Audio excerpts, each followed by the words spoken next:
Hello, I'm Claire Jewitt, and this is the Diary of an Orange Cat.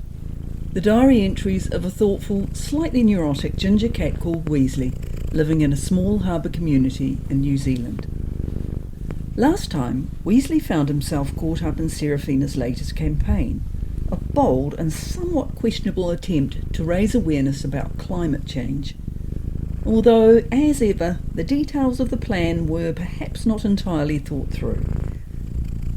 This week, as tensions linger and questions remain unanswered, an unexpected visitor arrives, bringing with him a great deal of confidence, and, for Weasley, some rather inconvenient truths. This is an unexpected visitor. Okay, so I know that I tend to overthink things and worry a bit much, but I wasn't entirely sure about this chap, to be fair. Sunday, 22nd September 2019. I wondered whether we'd offended Seraphina by not leaping to support her proposed CAT march, because we haven't seen her for several weeks. Something she'd seen on television had clearly prompted her outburst at the mindfulness meeting last month. I wasn't keen to take part in that peculiar form of protest, regardless of Seraphina's assertions about the urgency of raising awareness. She had postponed the CAT march so that it took place during the school holidays, presumably hoping to raise even more awareness amongst holidaymakers and school children. The school holidays start next week and I feel sick. Not only am I sick of raising awareness for Seraphina's socially responsible campaigns, but I feel physically sick as well. I was pretty certain I knew what this health problem was, and I wanted to talk to someone about it. Since Seraphina seemed to be avoiding us, I went to look for Ron at the man cave, our favourite hangout spot. The man cave was tucked away at the back of a neighbour's property and conveniently positioned between our two houses.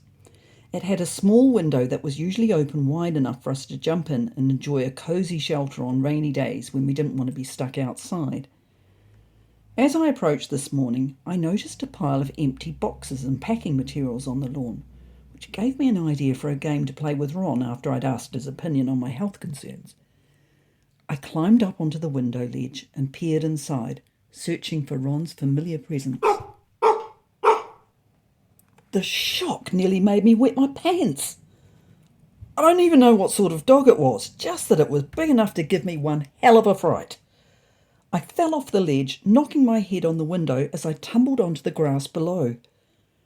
Naturally, I landed on my feet, but my weak leg nearly collapsed, and I was even more dizzy after the bang on the head.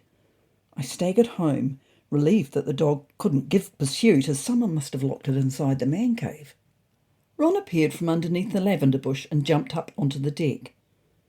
"Did you know that the people with the man cave have sold the house to a dog?"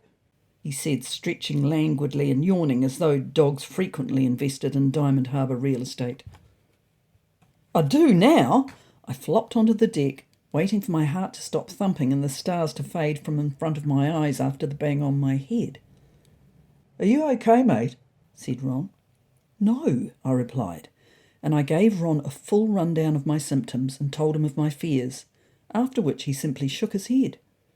I interpreted this as a sign that he was deeply upset, but before he could speak, we were suddenly interrupted.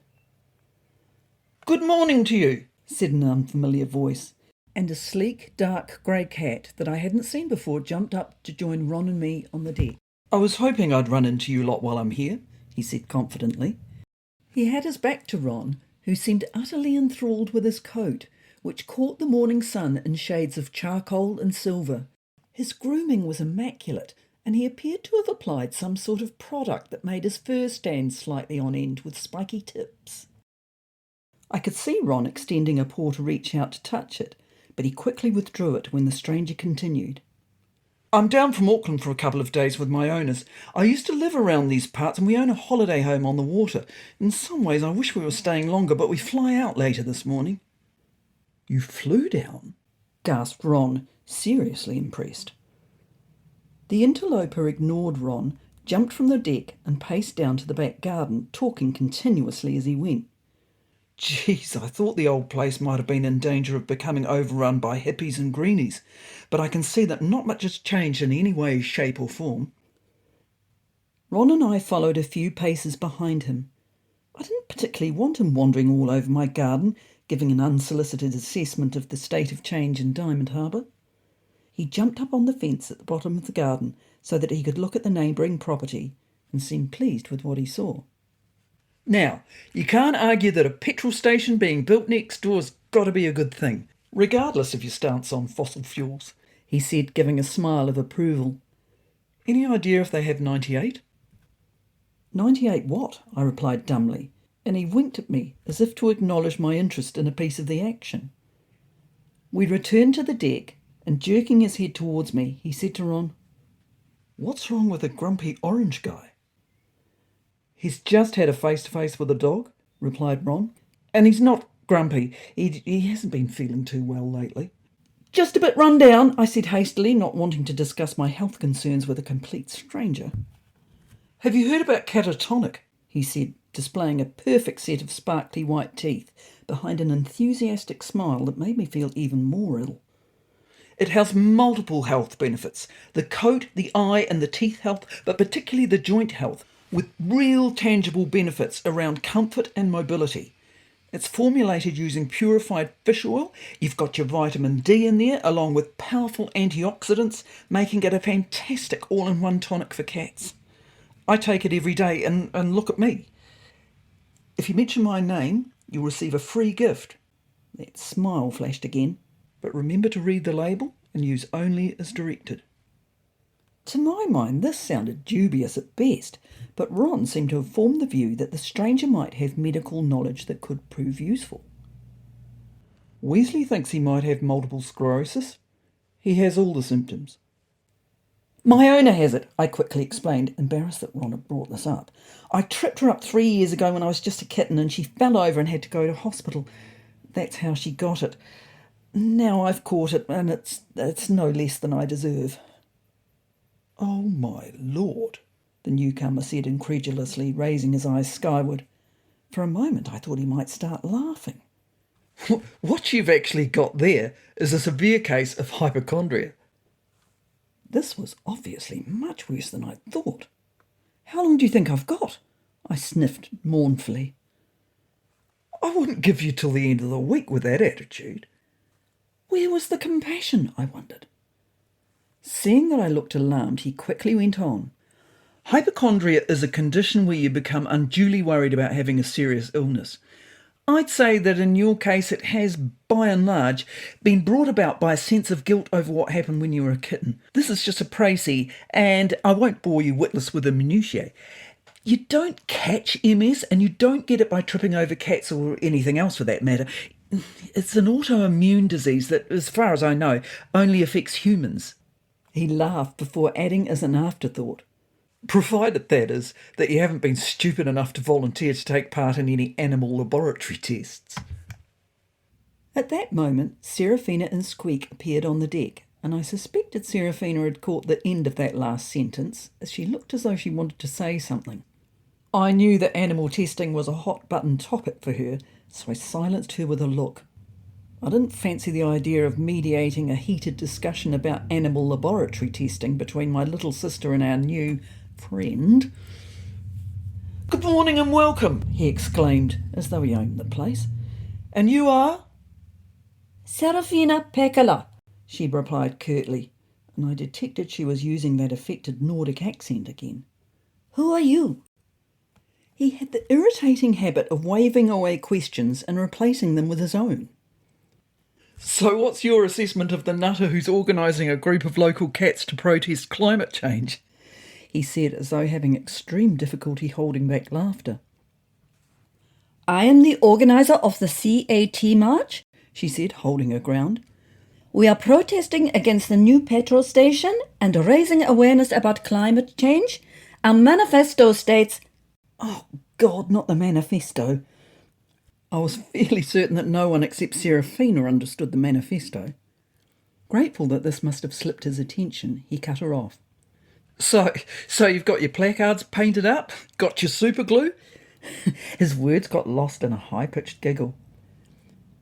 What happens if you can't get your paws unstuck? We are addressing any health issues and are currently going through the process of doing a risk-benefit analysis. Geez, you'll be setting up a working group next.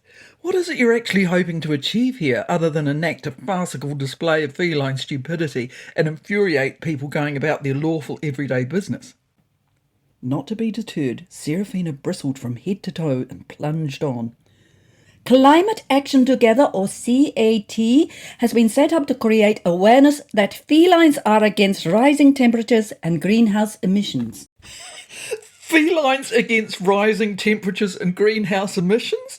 You should call yourself Fartage then, he replied, and dissolved into laughter. In fact, everyone dissolved into laughter with the exception of Seraphina. As I've been saying for years, I like to deal with the facts, and the fact is that the only awareness you're likely to create is to make everyone in your community aware of the fact that you and your little friends are dangerous nutters who need containing. Oh, and by the way, your local cafe is under new management. Still, I imagine having a group of neighbourhood cats stuck to the windows might generate curiosity and provide additional foot traffic for the new owner. There is a petrol station dispensing filthy fossil fuels next door while we are facing extinction, shouted Seraphina vehemently. She said this with a straight face, the Nordic accent growing in intensity. What on earth had she been watching on television? Nordic noir? I doubted that anyone fully understood the motivation behind this, even when it was articulated in plain English. I admire your drive, but rightly or wrongly, having a group of domestic cats, who, incidentally, are nowhere near extinction, march the street with sticky paws and placards up the wazoo isn't going to change the weather or make a petrol station disappear, he said with a derisive snort. I was wondering if there was anything I could do to make him disappear, when, to my surprise, my big brother Winston turned up. Maybe he'd heard I was ill. Winston, looking as grumpy as ever, seemed to recognise our Auckland visitor. What the hell are you doing here, Hoskins? I sensed a certain frisson between the two cats, but the cat who Winston referred to as Hoskins seemed to find humour in his words. It's Hosking, Winston, as well you know. Good to see you looking so happy. Anyway, as much as I'd love to stay and chat, I have a plane to catch. Before he ran off to catch his flight home, he flashed another smile and said, Great to catch up, guys. Appreciate your time as always. Winston narrowed his eyes and watched him leave. Then he turned to us and said, Don't take any crap from him without defending yourselves. And with that cryptic piece of wisdom, he went out to the footpath where he sat staring intently at passers-by. And that was an unexpected visitor. It seems that some visitors are rather more memorable than others. While Weasley may not have appreciated the tone of the conversation, he was left with perhaps a couple of things to think about. Join Weasley next time when things take a slightly different turn, involving romance and a certain amount of self-reflection. If you're enjoying the podcast, you can follow it wherever you usually get your podcasts and leave a rating if you feel so inclined. Appreciate your time as always.